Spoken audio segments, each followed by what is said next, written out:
Estamos a celebrar os 25 anos deste santuário e fazemos como aos ciganos durante um tempo o mais longo possível. Neste caso é mesmo 12 meses e é com alegria que acedo ao convite para falar sobre a história deste templo. Todas as coisas têm história, mas também têm pré-história. E a pré-história está ligada à minha vinda para Vila Chá. O Sr. Bispo Dom António Ferreira Gomes foi à minha casa e pediu-me para aceitar a paróquia de Vila Chá depois da morte do Sr. Padre Maurício. E também faz parte da pré-história, não só esta minha vinda para aqui, para Vila Chá, mas faz também aquilo que o Padre Maurício tinha programado, que era de construção de um templo na antiga vila, da Gandra, o templo da Gandra, e foi programado para ficar ao cimo, mas num plano mais recuado da avenida, que é hoje a Avenida Infante Dom Henrique. Era um projeto que a gente olhava, via que já não servia os tempos de hoje e precisávamos de uma coisa diferente e começámos a sonhar em colocar aqui um templo novo. Mas foi muito complicado. Toda a gente dizia que sim, mas chegava-se à altura e não se fazia nada. O problema da construção de uma igreja nova estava complicado e o lugar, eu sonhava que fosse numa zona mais aberta, não pensei muito numa igreja, digamos assim, urbana, queria num sítio onde houvesse espaço para aparcamentos e sonhava com uma zona que já ficava em Castelões, mas para mim ser Castelões ou não ser era a mesma coisa. Até porque agora encontrei um documento que São Pedro não era São Pedro de Castelões, era São Pedro de Vila Chá. Portanto, embora já fosse a paróquia autónoma, mas não era São Pedro de Castelões. Portanto, era São Pedro de Vila Chá. No século IX encontrei um documento relacionado com documentos de compras e vendas de terrenos e os nobres é que compravam e é que vendiam. Portanto, Vila Chá merecia a Gandra, digamos assim, a vila, merecia um espaço de culto polivalente. Também havia necessidade de fazer a residência, mas também era preciso dinheiro e fomos desenhando para o sítio onde estava a capela de Santo António, desenhar que fosse ali e um arquiteto que é a Brunhosa de Brito, que está muito ligado à Arouca e teve um tio antigo que era parco daqui e fez um primeiro projeto. Entretanto, arranjámos também um terreno que desse para aquele projeto, que não chegava ao terreno que temos na Capela de Santo António, e naquela altura eu passava para Castelões, porque era o sítio onde havia mais, a população estava a crescer para ali, e portanto seria um centro polivalente de concelho e não um centro de paróquia propriamente dito. A gente de Vila Chá não quis, portanto a gente de Vila Chá fechou-se muito. Nós somos Vila Chá, não somos Castelões, portanto queremos ir Vila Chá. E ao querer ir Vila Chá, foi o tal projeto que não foi acolhido, encontrou-se este terreno que está aqui, que era um terreno comprido, portanto só se podia fazer um espaço polivalente, mas tipo urbano, isto é, onde todos os espaços são aproveitados e nada sobra para a liberdade, até para a canalha brincar, etc. Mas era o único sítio que, dentro de Vila Chá, estava disponível. O Sr. Arlindo comprou o terreno com esse fim e então há que buscar um arquiteto. Primeiro fomos ver várias igrejas e chegámos ao foco, vimos que se adequava um bocadinho, era um espaço comprido, que tinha largura suficiente para fazer um templo, então fomos ter com o mesmo arquiteto e ele aceitou o convite para fazer este complexo que é o Santuário de Santo António. E com uma trivalência, a valência de culto e a valência de residência paroquial, já que a paróquia não tinha residência paroquial, e também serviços de catequese, serviços sociais, e conseguiu ele meter todos estes três objetivos dentro do mesmo espaço e além disso, fez um projeto belíssimo que nos agradou imenso e que foi executado, logo que estava pronto, foi executado. Portanto, construiu santuário, não uma igreja, digamos assim, de campo, mas uma igreja mesmo de urbano, interno. Eu gostei imenso do projeto, também as pessoas que estiveram mais nesta frente de trabalho foi o Sr. Arlindo e uma comissão feita por várias pessoas que na paróquia eram importantes. E tivemos depois, de facto, muita gente que se envolveu, toda a gente deu, uns deram pouco, outros deram muito, e o Sr. Arlindo, por exemplo, só neste terreno que está aqui, onde está implantado o Santuário de Santo António, só o terreno foram 11 mil contos, na altura era em contos, foi em contos. Depois ainda deu mais 100 mil, depois mais 20 mil, portanto houve o filho do Sr. Arlindo Álvaro deu mais 20 mil, o Sr. Ilídio de Pinho, Ilídio de Pinho deu mais 20 mil, depois mais 7 mil e tal. Também houve cuidado de marcar esta obra com elementos estéticos e com valor. E a própria igreja, digamos assim, arquitetónica, ela não é só de um arquiteto, ela é também de um escultor. Portanto, as peças que estão aqui foram desenhadas pelo próprio arquiteto, o altar, que é uma peça belíssima, estética, o ambão é outra, aqui o batistério é outra peça, portanto, isto foi tudo construção do próprio arquiteto. As manetes das portas exteriores também são... Portanto, ele foi também um artista plástico de escultura. Havia também outra coisa que era importante, era o sacrário.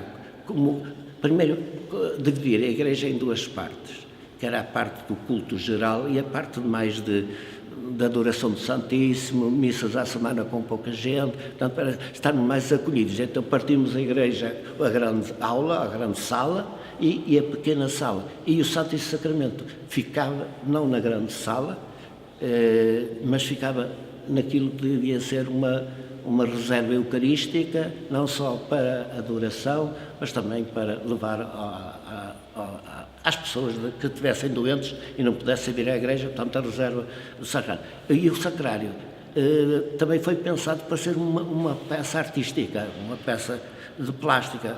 E tem dois autores, tem o arquiteto que fez a estrutura externa e tem o escultor Zulmir de Carvalho, que fez mesmo o sacrário propriamente, a porta, etc., a combinação de luxo, a utilização de cobre, e ficou uma peça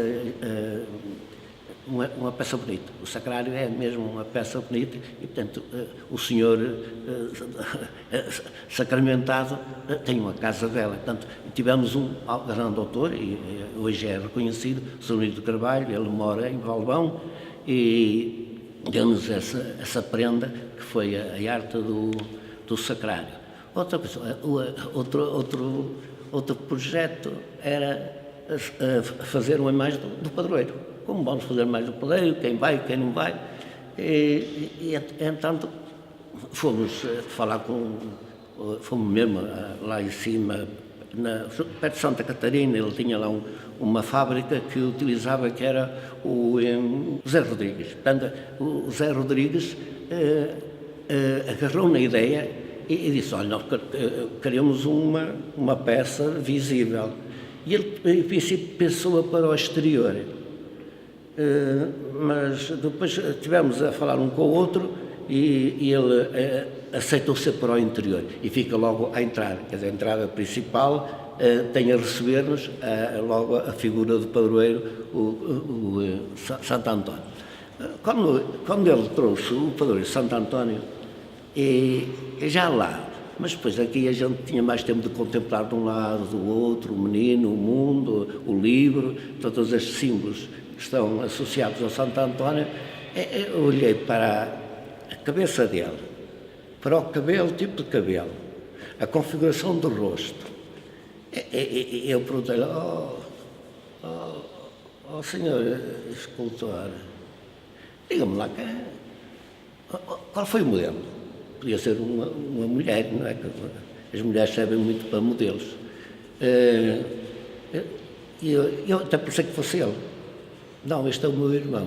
Portanto, sabemos que o modelo que serviu para o arquiteto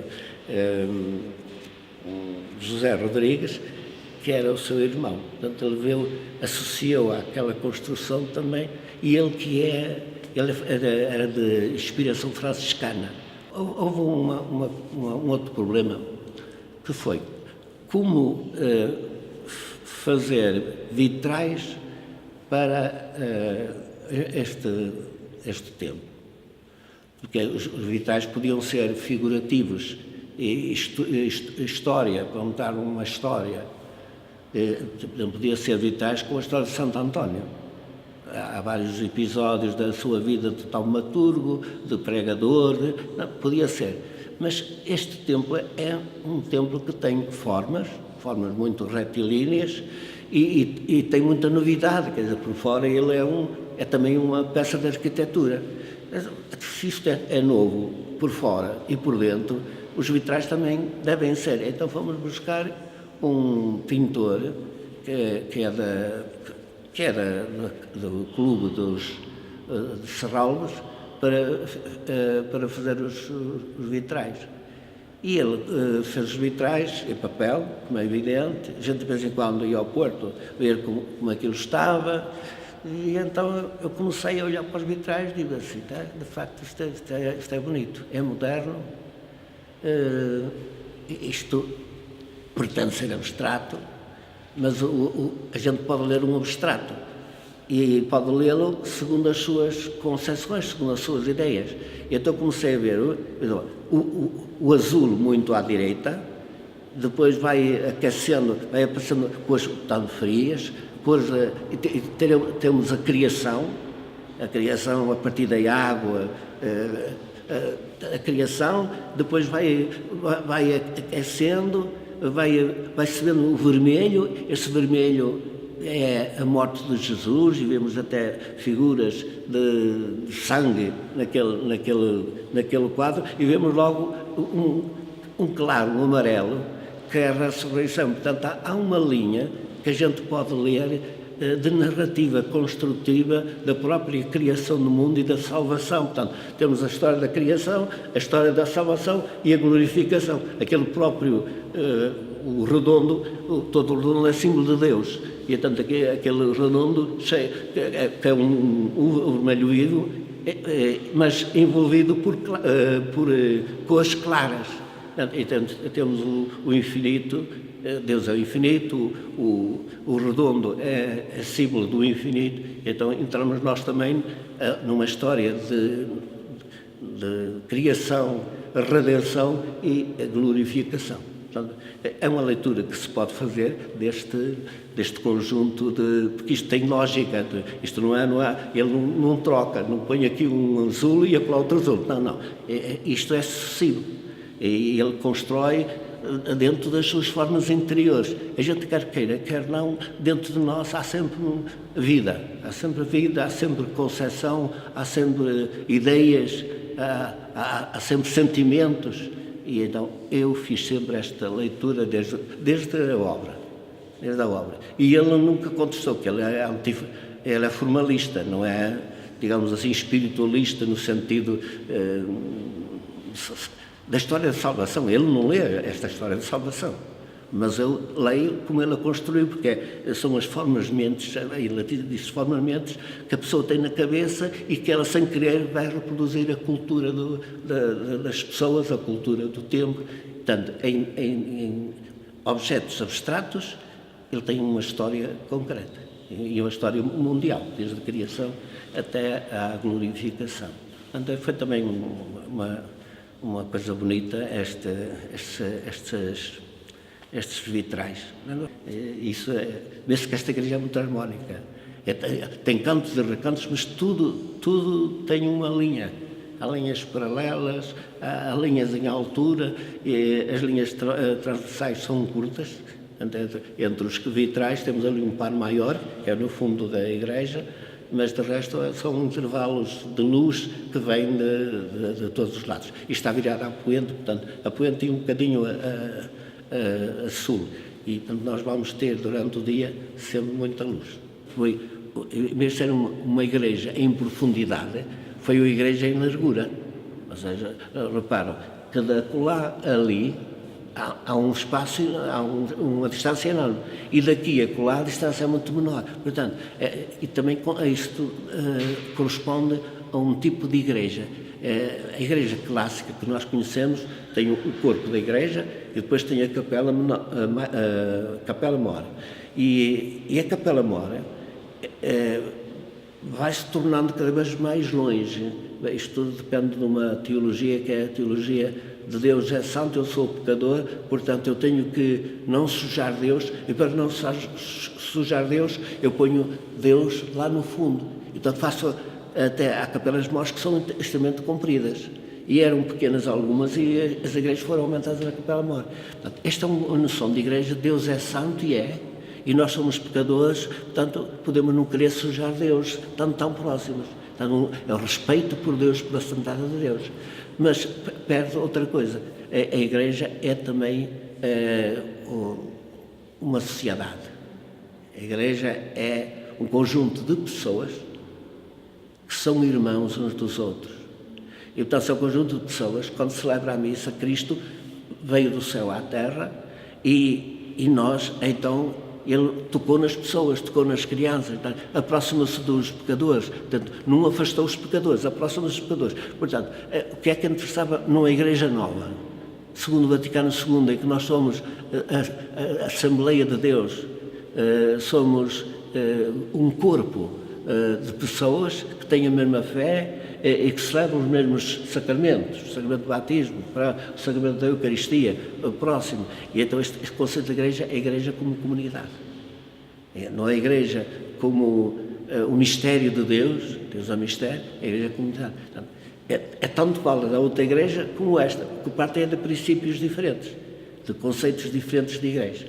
A igreja tem Jesus Cristo e o sacrário, Jesus Cristo é Deus, portanto, aquela distância de Deus é a igreja tradicional.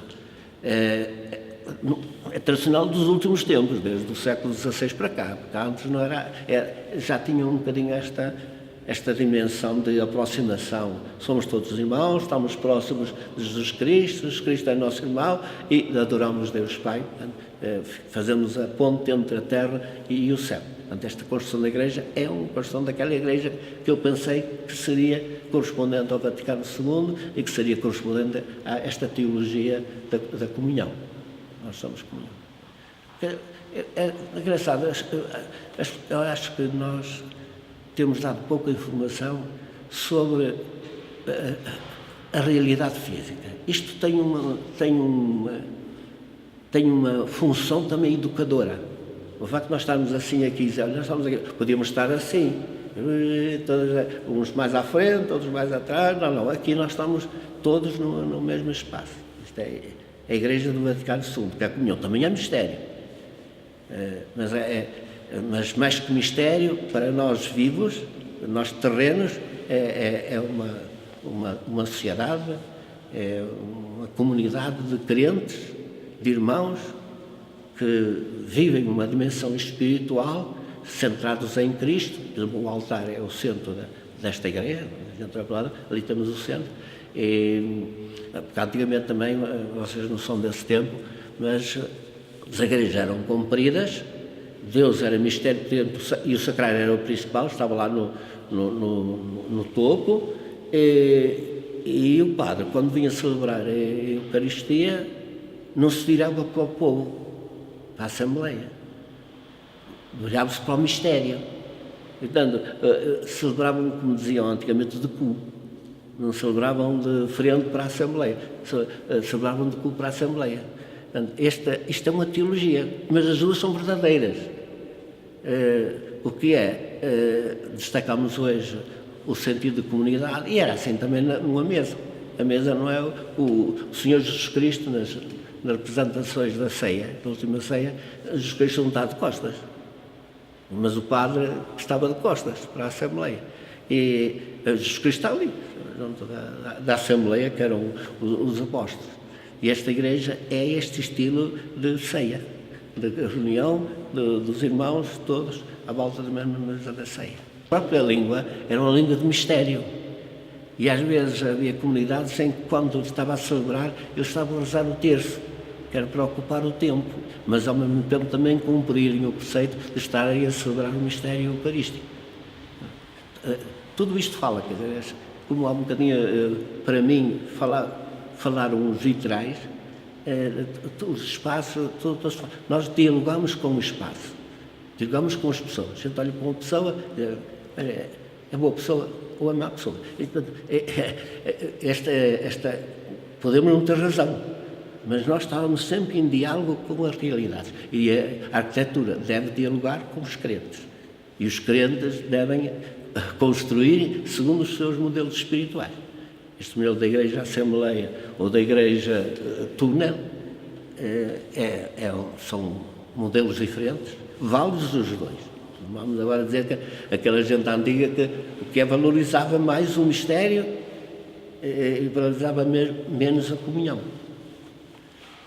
O facto do celebrante padre ou o bispo estar de costas durante a celebração eucarística era uma adoração ao mistério, uma valorização do mistério, e não era a valorização da Assembleia. E o facto de usar a língua, o latim, era também outro reforço do mistério. A gente não percebia nada do que se dizia, mas percebia uma coisa, é que estávamos na relação com Deus. E as pessoas aceitavam esta verdade, estamos na relação com Deus. Estamos dirigidos para Deus.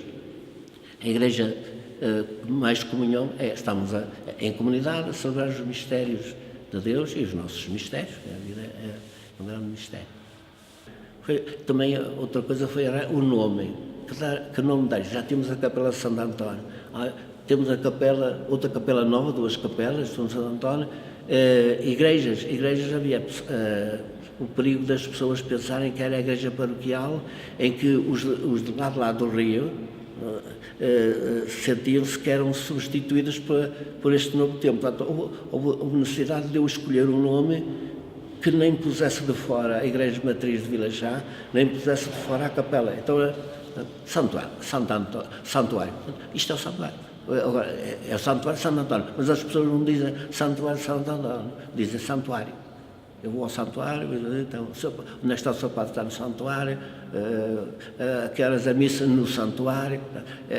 Ficou este nome, de maneira que não destruímos a capela, nem o sentido da palavra capela não morreu, a capela de Santo António, nem morreu a Igreja Matriz, tendo medo que fosse, e foi assim também que as pessoas deram dinheiro, senão não davam. Eles não queriam mudar a Igreja Matriz de Vila Chá é aquela, não é esta. Não, isto também foi uma questão que teve de ser tratada a nível psicossocial, para ninguém se revoltar, ninguém pensar que é substituído.